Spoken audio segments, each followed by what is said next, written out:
What's up, everyone? I'm here to talk about the 10 best things to do in Denver, and I'm really excited to show you all these things because I've experienced them myself, and I'm really excited to just introduce all of that to you. Now, a lot of these things are going to be central to Denver, but there are going to be some things that are outside of Denver or maybe within like an hour or an hour and a half of the Denver area. Especially for number 10, that's actually like 3 hours out, but it is so worth it if you have the time to do it. So with all that being said, let's get into number 1 of the 10 best things you got to do while you're visiting Denver.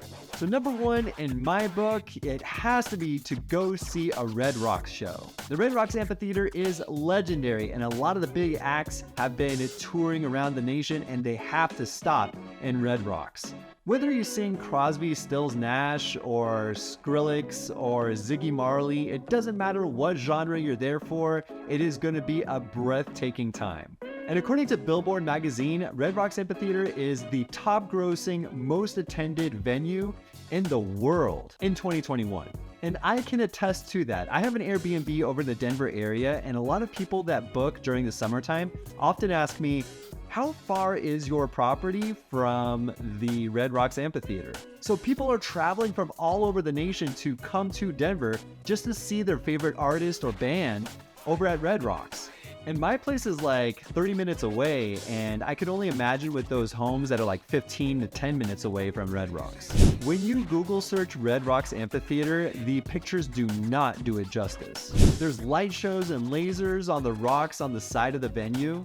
Everyone there has friends that bring in their drinks, or they have drinks in hand and they're just hanging out. You can see the skyline of Denver in the background, and it's just an amazing view. Not just the actual venue itself to see the artist, but you could see all of Denver in the background. So you just gotta experience it for yourself, honestly. And if you're into the geology, get ready to rock, no pun intended.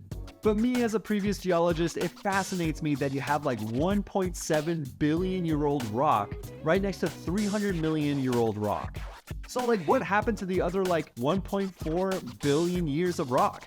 It's insane to me. It's just kind of interesting, right? And you can explore a lot of this in the Red Rocks Hall of Fame and the geologic features, all in this sort of hallway area to learn about that and how it was formed.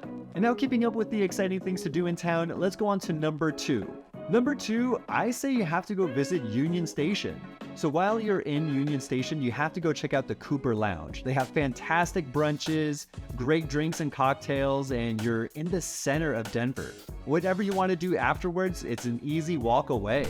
What's really cool about Union Station is that all of the light rails all go to Union Station. That's where the hub is. So from that center, you can actually go to Wheat Ridge or all the way to Parker or Lakewood, and even go north up to like North Glen, I believe. And down the street is the 16th Street Mall, which isn't too far away from number 3, Larimer Square. You gotta go check out Larimer Square. It has a lot of market lights, and they block off that block so that you can have open seating out in the summer nights. It's fun to just hang out with your buddies and have a couple of drinks while just being outside and having fun. And some of my favorite places to eat are within that Larimer Square area. You gotta go check out Mediterranean-style Rioja, or if you want that more authentic Italian experience, you should go to Osteria Marco. And there's more of a modern Mexican feel over at Tamayo. You gotta go check that out too. And afterwards, go hang out with your friends and go shopping over at these chic boutique stores. For example, Millie Rose Designs and Haley Grace. Or if you're more of the outdoorsy type, go over to the Cotopaxi store because they got a lot of good outdoor gear. Or if you don't want to pay a pretty penny, you can actually go to this thrift store called Garage Sale Vintage. What's really cool about that place is that you can get into this like retro thrift shopping vibe, but they also have a full bar there with excellent margaritas. And with you just hanging out right in the center of Denver, you can actually go back to Union Station if you have to go take the light rail somewhere else. But before you head out from this area, you gotta go check out Coors Field. And number 4 in my book is to go check out a professional sports game in the Denver area. It doesn't really matter what sport you're into, Denver has a whole bunch of major league sports happening right in the city. For example, you got the Denver Broncos, you got the Colorado Avalanche, which is hockey, Denver Nuggets, who are finally in the finals after all this time. I think it's the first in franchise history. Really stoked about that. The Colorado Rockies play at Coors Field, which is not too far away from Union Station. And you can even check out a professional lacrosse game over at Ball Arena. And Ball Arena actually houses the lacrosse team, the Denver Nuggets, and the Colorado Avalanche games. It's an awesome time with some die-hard fans. Not too long ago, I believe it was last year, Colorado Avalanche won the Stanley Cup. And of course, like I said, the Denver Nuggets are in the finals, finally. So if you were ever curious about where to watch these games, especially for the Denver Nuggets, you should definitely go check out the Basketball Social. What's really cool about it is that at like halftime or even before the game, you can actually play basketball for yourself. It has indoor courts with hardwood, restaurant menus, bar, everything about it. Now let's say if you're not really into the city scene, let's go into the next couple of attractions that would bring you outside of the city and more into nature. And number 5 is to reach the summit of a 14er. And for those of you who have the athleticism or love hiking, you should definitely go hike up a 14er to experience it for yourself. And for those of you who don't know what a 14er is, it's a mountain that has a peak of 14,000 feet above sea level.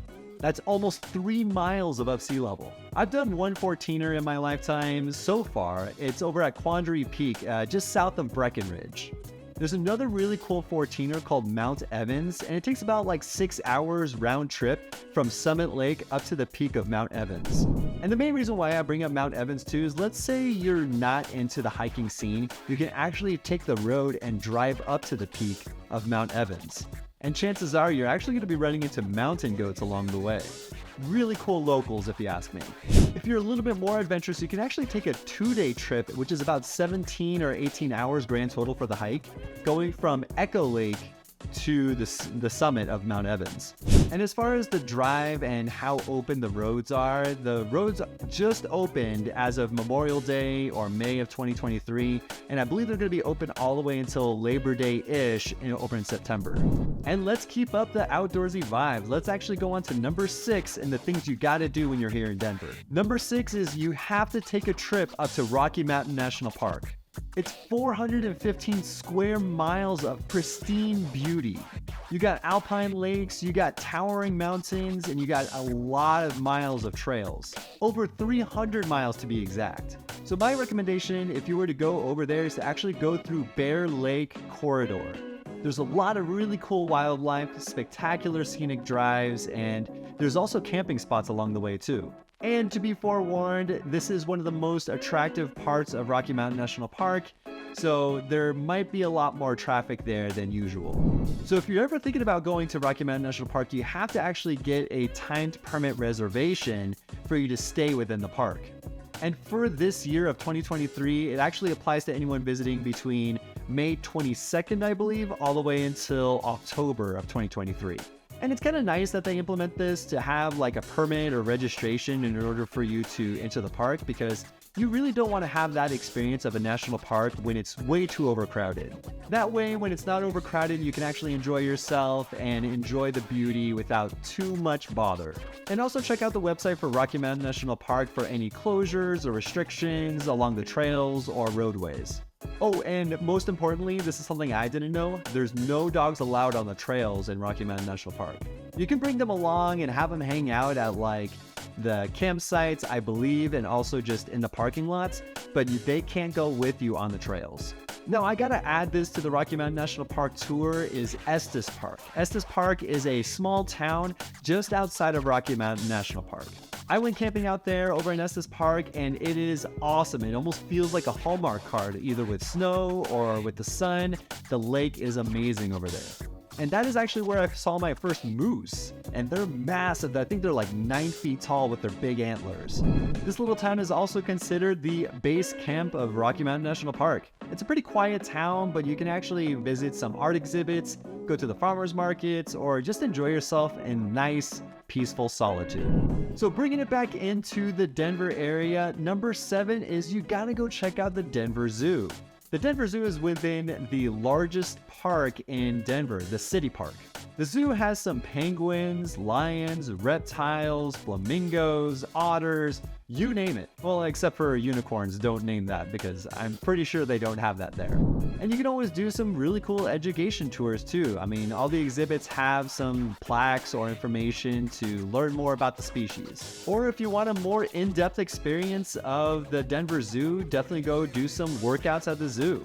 They have yoga or Zumba within the exhibits. I don't think within the exhibits actually, but maybe just outside of the enclosures. And there's also another thing over at the zoo called Adulting with the Animals, where you can have like trivia nights or live music and just hang around the animals all around you. Like I said, I don't think they're actually going to be like a petting zoo at the same time, but I'm pretty sure you're just going to have that really cool zoo feel while you're just hanging out, having drinks with your friends. So the kids love it, the adults love it, there's something for everyone there, so enjoy yourself and learn something about the animals while you're there. And number 8 in the list of things you got to do is you got to go check out the Denver food halls. And as you may expect, I'm more of a foodie myself. I love all of the choices here in the Denver area, and it's only getting better. So with all these really cool eating spots, it's really hard to decide which one you want to go through. So that's why I like food halls so much.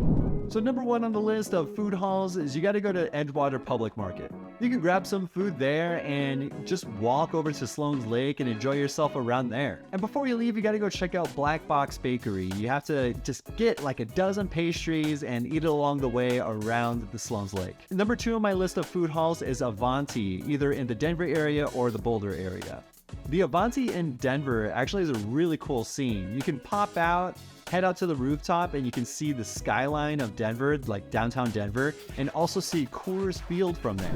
And while you're there, check out the Frosé. It's like frozen rosé. It's like a slushy but adult beverage. I think you'll enjoy it. Number 3 is the Stanley Marketplace over the North Aurora area.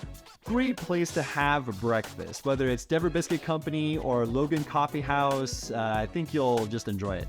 Or if your sweet tooth is craving something, you gotta check out the churreria, I believe I pronounced that right, where you get churros freshly made right there, and you can dip it in the house-made chocolate, or the freshly made chocolate. I don't think they make the chocolate in-house. And at number 4, you gotta go check out number 38, Colorado's Social Frontier. Sometimes you get some really cool events in there, from fundraisers to live music inside the actual food hall. But outside of it is actually where number 38 shines. Number 38 has this massive outdoor venue and a volleyball court with sand. So just like a beach volleyball set right there.